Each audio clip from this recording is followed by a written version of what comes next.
Hundreds of fans flocked to Stony Brook University to catch a repeat of last year's Class A Long Island Championship. Two top seeds, West Islip riding a 40-game winning streak, coming off a thrilling OT victory over Smithtown West. The Dalers off a nail-biter themselves against Massapequa, looking for redemption to last season's blowout loss. Let's get to the action.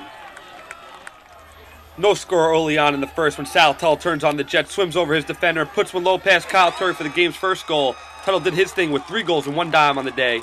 West Islip trying to get on the board when Connor Bradish dishes to Tom Moore, but he is denied by Mike Palmer, who had a big day with 7 saves. With just over 2 minutes in the first, sophomore Nick Aponte will dance around. He'll find a cutting Mike Sagal to even up the score at ones. And then just 9 seconds later, Aponte will scoop up the loose ball and take it himself right past Palmer for a 2-1 lead, and that's how the first would end. The Dalers started the second with a 4-0 run. Here's Pat Stark getting the best of his one-on-one matchup and evening the score 2 apiece. 6 minutes later, senior Brian Prendergast will throw some lefty fire past Turry to make it 4-2 Dalers. And just 9 seconds later, Tuttle will receive a sweet dish from Stark to make it 5-2 with just 4 minutes left in the second. West Islip needs to talk things over. The Dalers sideline is fired up. It's pandemonium. After a Drew Federico goal following the timeout, Connor Bradish will find Mike Sagal, who splits the defense to cut the Daler lead to just 1. Sagal had 3 goals in the day.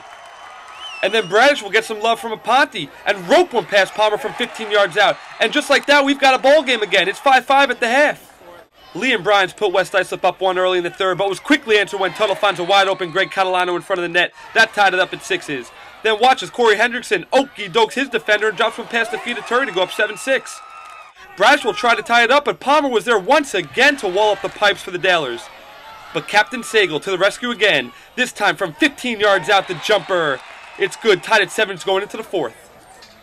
What was I telling you about Palmer? Dude brought his A game, this time denying Sagal his 4th goal. Midway through the 4th, and Prendergast beat the defense. And then he beat Turry with this lefty rip to go up 8-7. And Prendergast wasn't done, he was getting greedy. He tries again past Turry, but this time he says, I ain't having none of it. With just over 3 minutes remaining, Lions down 1. Federico, the lefty, will grab it righty and then flick it right past Palmer. That'll tie the game. And then just 10 seconds later, Anthony Santo will find a running Federico to put the Lions up 9-8. Drew had 3 goals in the day.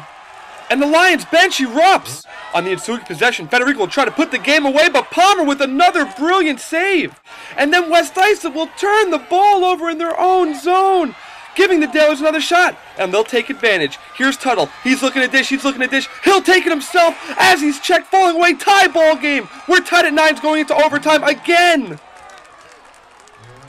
Lions will win the face-off, call timeout, and draw one up for Aponte, who beats his man, then finds Sagal, who nearly beats Palmer. Sagal just thought he won the Long Island Championship. On the other side, with just over 2 minutes left in the extra period, Mike Petterini, who's been quiet for most of the game, with a chance to win it.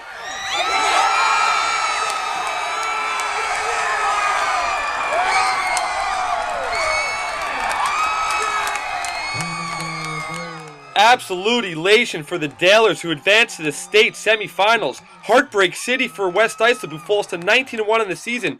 40-game winning streak over. Afterwards, Mike Petterini talked about his game-winning goal. Playing defense, we needed a big stop, and, Palmer made an unbelievable save. Then, our whole MLL season pushed the ball right off the save, and, Patty broke out, had a fast break, and then he pushed the ball to X, and then Sal threw me the ball. I had the big side of the field in my left hand. I just took the defense, and luckily I went in.